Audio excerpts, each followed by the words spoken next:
Episode 27, Al Capone, Part 3.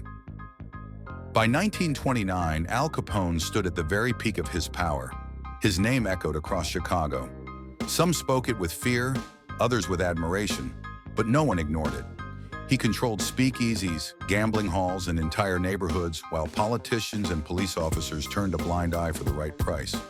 To the public, he was larger than life, a man who handed out turkeys at Christmas while filling the streets with blood the rest of the year.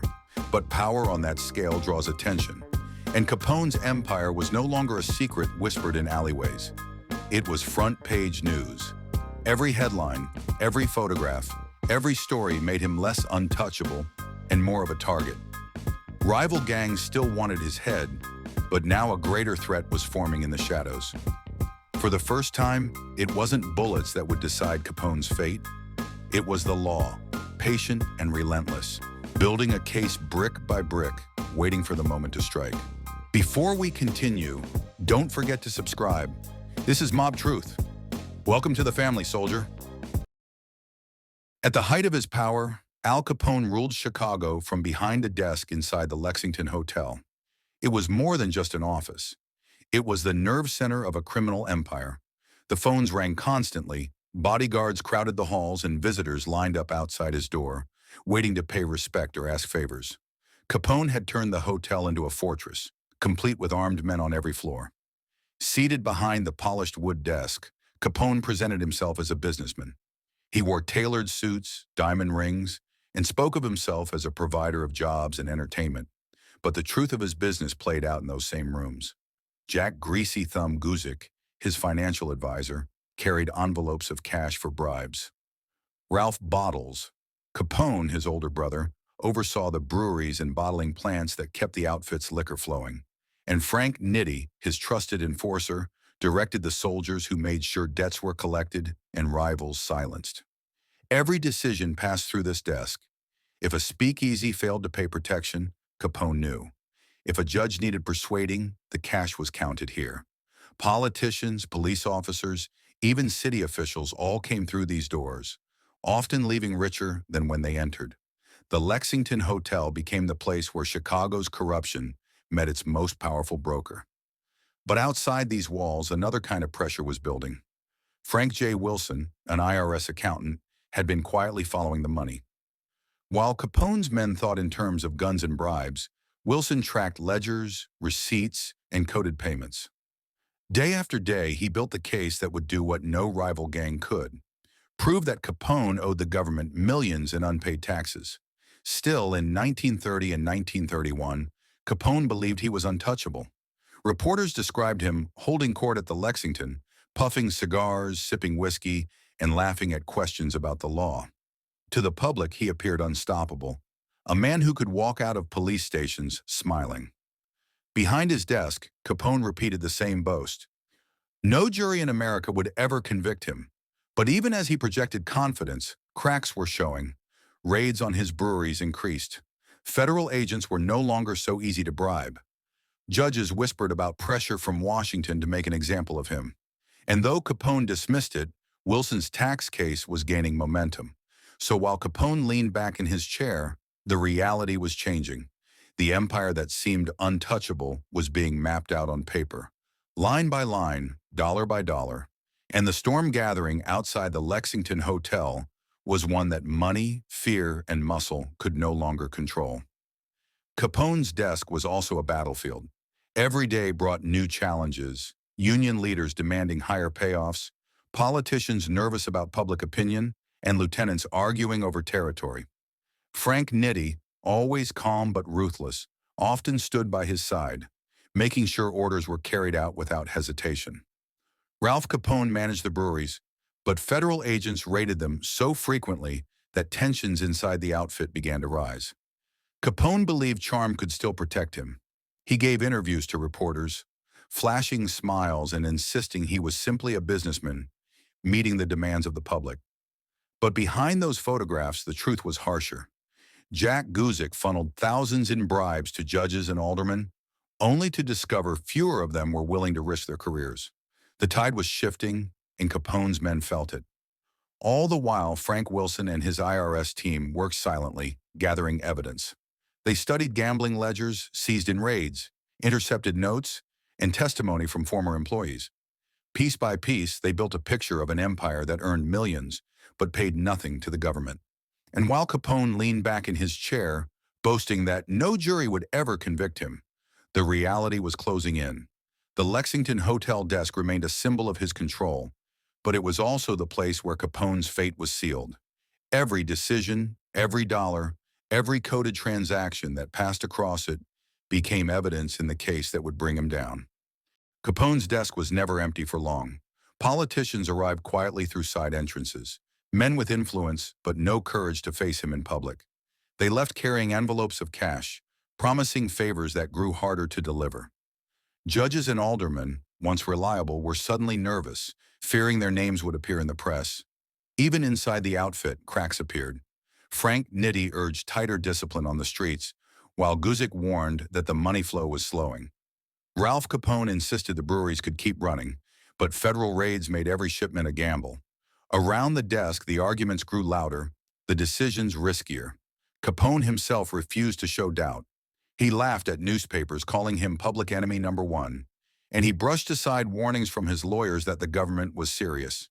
He leaned back in his chair, puffed on a cigar, and told his men the same line. No jury would ever convict Al Capone. But even as he said it, investigators like Frank Wilson were stacking evidence higher every day. The very men who thought they were protecting Capone, the accountants who handled his coded payments, the clerks who tallied his gambling profits, had unknowingly left behind the trail that would destroy him. In the Lexington Hotel, behind that famous desk, Capone still believed he was untouchable, yet the empire he directed with such confidence was already slipping out of his hands. The courtroom. On October 6, 1931, the trial of Alphonse Capone opened in Chicago's federal courthouse. The man who had once ruled the city streets with bullets and bribes now sat before Judge James H. Wilkerson. It wasn't for the St. Valentine's Day massacre, or the murders tied to his outfit, or the gambling rackets that stretched across the Midwest. The charge was tax evasion, a technicality, some said, but one with the power to strip him of his freedom. The prosecution was led by U.S. Attorney George E.Q. Johnson. His team included Frank J. Wilson, the quiet IRS accountant whose relentless investigation had uncovered years of unpaid taxes. Wilson wasn't a gangster, wasn't a cop, but he had nerves of steel. He had endured death threats and surveillance by Capone's men. Yet here he sat, calm, ready to show the jury that Capone lived a life of excess without paying a cent to the government. Capone's defense lawyers tried to project strength. Michael Ahern, one of his top attorneys, argued that Capone was being made a scapegoat, that the government was embarrassed by years of failure to control crime and now sought to punish one man to save face. They reminded the jury that tax law was complicated, that Capone hadn't handled his own books. But the evidence told a different story. Judge Wilkerson made sure this trial would not be another Chicago spectacle bought and paid for by gang money. Just before opening statements, he ordered a complete jury swap. The original panel had been compromised. Capone's men had already reached some of them with cash and intimidation. Wilkerson stunned the courtroom by bringing in an entirely new jury, one Capone hadn't prepared for. It was a masterstroke that undercut his strategy before the first witness spoke. The government presented ledgers seized during raids, showing coded entries for gambling profits and bootlegging sales. They called witnesses who described delivering payoffs and watching Capone spend thousands in a single night. Tailors testified to his custom suits. Hoteliers confirmed his bills for luxury rooms. Jewelers recalled selling him diamonds. None of it had ever been declared as income. Frank Wilson tied it all together, line by line, until the jury could see the picture clearly. Capone lived like a king, but paid nothing. The press filled every seat in the gallery. Reporters described Capone as relaxed at first, smiling, whispering to his lawyers, even charming a few observers with small talk during breaks. But as the testimony piled up, the smile faded. When Wilson took the stand and calmly walked through the records, the jurors leaned forward. This wasn't rumor or speculation. This was arithmetic. Ralph Bottles Capone, his older brother, appeared in court on several days watching helplessly. The outfit's other leaders, Frank Nitti, Guzik, Lombardo, followed the news from the streets. They understood the gravity of the moment. If Capone fell, the entire structure of their empire might collapse or be taken over by rivals. The defense tried one last trick. They offered a plea bargain, hoping to cap Capone's sentence at 2 years. At first it looked like the deal would hold, but Judge Wilkerson refused. He declared in open court that sentencing was his decision alone, not something to be arranged between lawyers. Capone's gamble had backfired. Closing arguments sealed his fate. George Johnson reminded the jury that this was not just about taxes, but about law itself. The law is supreme over all men, he said. If this man can violate it and go free, then all citizens will lose faith in justice. The defense begged for leniency, insisting the charges were minor compared to the sensational crimes Capone was accused of, but never convicted for. The jury deliberated for 9 hours. On October 17, 1931, they returned with their verdict: guilty on 5 counts of tax evasion. When Judge Wilkerson pronounced the sentence, 11 years in federal prison, $50,000 in fines and court costs, the courtroom erupted. It was the harshest sentence ever given for tax charges. Capone's face drained of color.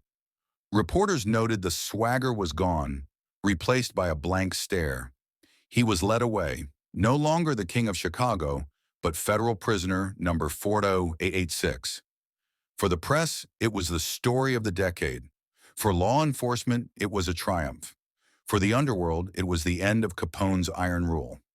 That moment in Judge Wilkerson's courtroom marked more than the downfall of a gangster. It marked the rise of a new kind of justice, one that proved even the most feared mob boss could be brought low, not by bullets, but by the simple power of the law. The conviction of Al Capone did not just end a trial, it sent shockwaves through Chicago, through organized crime, and across the country. For years he had been untouchable, public enemy number 1. Now he was simply a prisoner, waiting for transfer. But an empire that large doesn't collapse overnight. As Capone left the courtroom, his men scrambled to keep control. Ralph Bottles Capone tried to steady the breweries and distribution rackets. Jack Greasy Thumb Guzik continued handling bribes and payoffs, though the money came slower now. And Frank Nitti, the man many called the enforcer, began stepping into the role of day-to-day boss. Nitti had always been loyal, but he understood survival. With Capone out of the picture, the outfit needed new leadership or risk losing everything to rivals. On the streets, people reacted with relief. For ordinary Chicagoans, the verdict meant that maybe, just maybe, the city could begin to heal. Newspapers hailed the sentence as a victory for law and order. Headlines called it the downfall of America's most dangerous criminal. To the public, it proved that no man, no matter how rich or feared, was above the law. But inside the underworld, the atmosphere was more complicated. Capone's enemies saw opportunity. Rival mobs in St. Louis, Detroit, and New York whispered that the King of Chicago was finished. Local gangs in Chicago itself began testing boundaries, refusing to pay tribute to an outfit that no longer had its figurehead. The violence didn't stop with Capone's arrest. If anything, the risk of gang wars increased. Meanwhile, Capone himself was not broken yet. From behind bars at the county jail, he sent word to his men that the outfit must hold together. He insisted the money would keep flowing, the connections would remain, and that he would return to the throne one day. His lawyers prepared appeals, but Judge Wilkerson's sentence was firm. 11 years. No bribes, no deals. And so, as Capone waited for transfer, the city of Chicago entered a new chapter. For the law, it was a victory.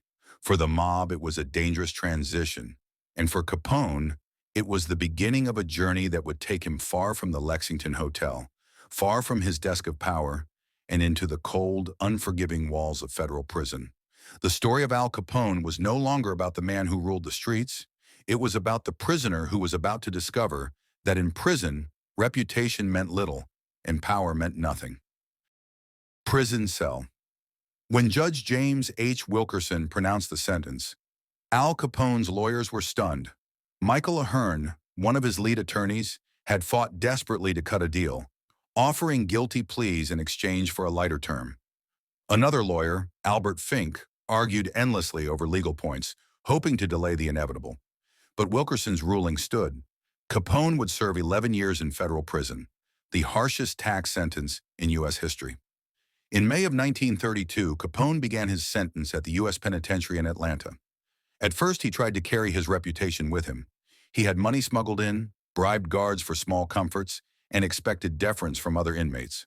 But prison stripped away much of the luxury. His cell was small, the food plain, and his health began to decline. Capone, once the ruler of Chicago, now spent his days doing laundry and sewing uniforms for the prison. Meanwhile, Frank Nitti and Ralph Bottles Capone struggled to keep the outfit together. Nitti was the natural successor, feared by the men and respected for his efficiency. Guzik continued managing finances, but the empire no longer had its centerpiece. Rivals in Detroit and New York moved to claim territory. Chicago, once controlled by one man's will, became more divided. Inside Atlanta, Capone's greatest enemy was not the guards, but his own body. Years earlier, he had contracted syphilis. Now untreated, it began to attack his nervous system. He suffered sudden bouts of pain, confusion, and memory lapses. Doctors noted the decline, but in the rigid world of federal prison, medical care was limited. In 1934, the government made a decision that would further humiliate him.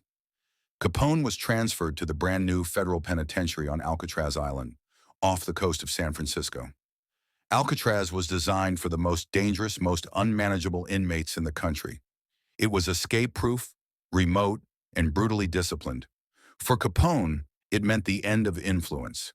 At Alcatraz, bribes meant nothing. The guards were military trained, and every prisoner was treated the same. Other inmates recalled how Capone tried to boast at first, calling himself the Big Shot. But the name didn't last. Surrounded by bank robbers, killers, and other hardened men, Capone became just another number, Inmate 85. Reporters back in Chicago wrote about his decline with fascination. The man who once threw lavish parties at the Lexington Hotel was now cleaning floors, eating prison rations, and playing banjo in the prison band. His health worsened as syphilis advanced. Doctors eventually diagnosed him with paresis, a form of mental deterioration caused by the disease. By the late 1930s, Al Capone was a shell of his former self. Outside the prison walls, the outfit carried on. Frank Nitti assumed leadership, keeping the bootlegging and gambling rackets alive. Ralph Capone managed some family businesses, though with far less power. To the public, however, the story was clear. The once untouchable gangster had been broken, not by bullets or rival gangs, but by the slow grind of the federal government and the relentless march of disease. In 1939, after serving 7.5 years, Capone was released early for good behavior and because of his failing health. He returned to his estate in Palm Island, Florida, but the empire was gone. The man who had once controlled Chicago's underworld with fear and money now spent his days fishing, gardening, and struggling to remember conversations. His doctors declared him to have the mind of a 12-year-old child. The image of Capone in his prison cell tells the story better than any headline. The powerful boss who once bent Chicago to his will, who mocked the law and ruled with arrogance, ended his days broken, sick, and irrelevant. His fate was a lesson that even the mightiest gangster could not escape justice, nor the toll of time. The cell that once held Al Capone became a symbol, not of glory, not of power, but of downfall. The echo of his name still carried weight, but his empire was gone. What remained was the memory of a man who rose higher than any gangster of his age and fell harder than any of them could have imagined. And so, the story of Al Capone comes to an end. From the streets of Chicago to the power of the Lexington Hotel, from the drama of the courtroom to the silence of his prison cell, the empire he built was vast, but it could not last.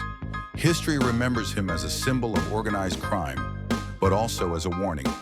No matter how strong, no man is greater than the law or immune to time. This has been Mob Truth. If you've watched until the end, soldier, make sure you hit that subscribe button and join the family. Each week, we bring you the real stories of the underworld. No rumors, no fiction, only what history left behind. Welcome to the family, soldier. And remember, the truth will always rise from the shadows.